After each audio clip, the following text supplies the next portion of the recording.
Hey, good afternoon, everybody. I just discovered my camera does new tricks. I can talk to you while I shoot videos now because the little view thingy spins around. So, I'm making maple cornbread today. I had some maple syrup in the fridge. It wasn't doing anything. So I adapted sort of pretty standard cornbread recipe and made a couple of tweaks to make it work, and it came out like really good. My taste testers just ate it all up. Now, the neat part about this camera is that I can talk to you, then I just turn it, and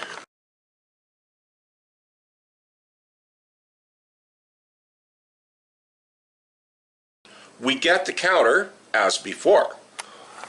So I can tell you stuff and make stuff, and we'll see what happens. It's gonna be fun. First thing is preheat the oven to 400 degrees Fahrenheit. I'm adapting as I go, so it's a little disorganized. Okay, so rub some oil in the bottom of a 9x13. Sprinkle cornmeal on the bottom. And just tap it around like that. This is going to make it a lot easier to get out. Then you're going to acidulate your milk. Now I'm using lemon juice here, 2 tablespoons. You can use vinegar. You can use buttermilk instead of this regular milk, but I find this just as easy. So just put that in. Give it a stir. See, and now I make sure I don't block my own shots anymore because I can actually see what I'm doing. This is kind of awesome. Okay, so I'm going to give that a stir and let that sit and come back and talk to you for a second because as you know, I always do research for these things, and quite a few recipes gave you a specific time you had to let it sit for. I just did what I would normally do if I was just making something. I mean, you get your oven hot first, get your pan ready first. I keep looking at the viewfinder when I should be looking at the camera. This will take some getting used to, right?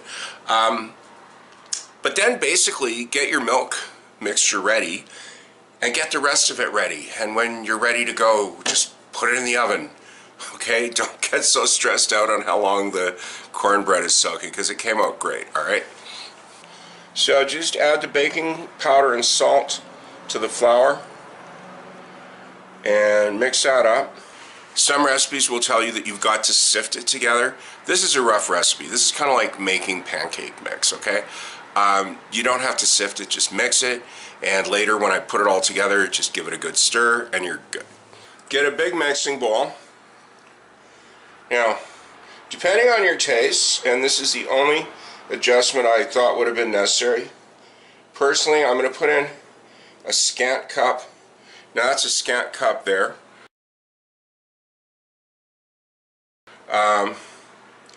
Or you can put the full half cup depending on how you find it. I find if you put too much oil it tastes greasy.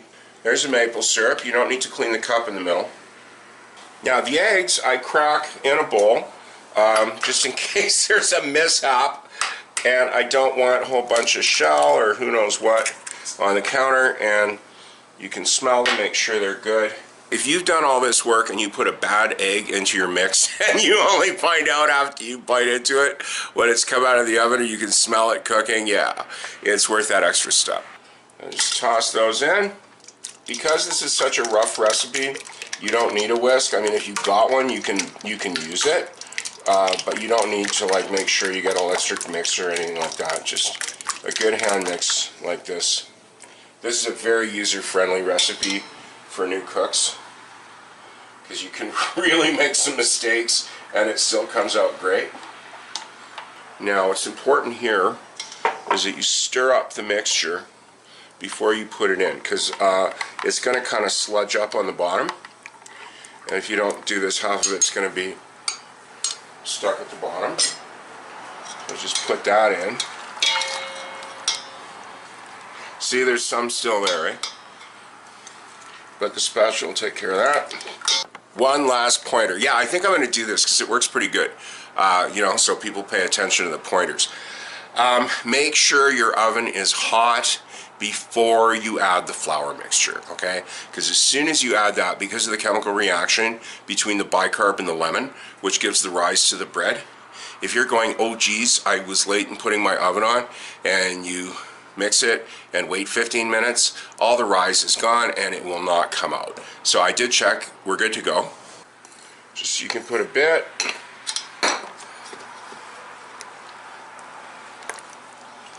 And you definitely want a nice big bowl for this kind of stuff so it doesn't slosh everywhere.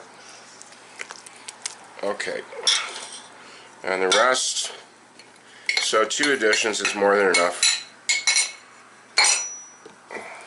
If you dump it all in at once, you're going to get lumps that you're going to have to chase for too long, and then you're going to lose some rise. Okay, so I'm going to stir this really quick. I want to make sure it's all mixed up, but I'm not going to go like chasing lumps in here, because you can already start to see little bubbles forming like it was pancake mix. So get your pan and just toss. Make sure I got this lined up so I don't toss it off screen. Oops, that didn't come out right. Okay, now just pour it into the pan. Okay, don't sweat the last spoon. Tick-tock on your rice there. It's looking good. And I'm just going to pop that into the oven and cook at 400 for 35 minutes. Now, one last pointer, I use convection on my oven to get it to heat up faster. If you're going to do this, turn off the convection before you put it in or it's going to burn. Timer just went off, time to take it out of the oven. Oh yeah, okay. So I'm just going to let that cool off in the pan. So I will try to just kind of loosen it up a little. If you loosen it up right when it comes out of the oven, you've got a much better chance of getting it out. Last thing to do is just get a clean toothpick and stick it right down the middle, and it should come out with hardly anything stuck to it. Yeah. Oops, I still got the zoom on. You'll be able to read the fridge magnets soon. Anyways, I'm going to see if I can transfer this in one piece, and if not, I'll just get out the knife. Now, while this is granite, I still don't like to put too much heat on it. So, what you do is just set it down briefly, okay? Put your cooling rack over it, grab it, turn it over. Oops. Without it going all over the counter, and bad cornbread. Give it a thump. Oh, and it came out. So as you can see, that's just steaming like crazy, and that dusting of the cornmeal actually worked out quite well. I'm gonna let this cool off completely, and then put it back in the pan quick to cut it up. So it's been cooling for about 15 minutes or so. Yeah, when it's still warm, but I can touch it, so it's cool enough to cut. Put the pan back on and then turn it over. It's just so much easier to cut in the pan.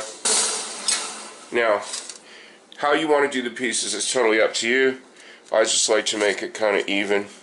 It's got a nice crunch to it. If they're out a bit, doesn't matter. Let's just start in 4s and see where we get. Yeah, and if you're worried about me cutting up my pan, this pan is pretty banged up, so I'm not too concerned. If you're not going to eat this right away, just put a piece of plastic wrap over it, press it right down so it doesn't dry out. Of course, I got to do a shot for the video. So there you have it, my maple cornbread. And with the advance in technology, you can finally see me enjoy a piece. Now, I do like the corner bit, so I'm just going to tear a bit off. I'm not going to like try to eat all of it, but it's got a nice, it's got a nice crumb and a nice texture. That is good. So, thanks for watching. I hope you liked this. I know, I got to clean up all the stuff in the back. Usually that's behind the scenes. But this is very, you know, yeah, immediate. So, thanks for watching. Hope you see you again. Thanks.